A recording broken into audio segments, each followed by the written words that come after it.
ആദം ഹൗവയെ കണ്ടുമുട്ടിയപ്പോൾ തുടങ്ങിയ മർമർ. The murmur of love. അറിയില്ല.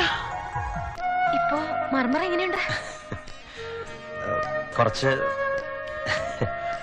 കുറച്ച് ആശ്വാസമുണ്ട്.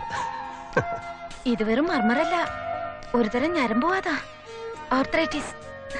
Romantic arthritis.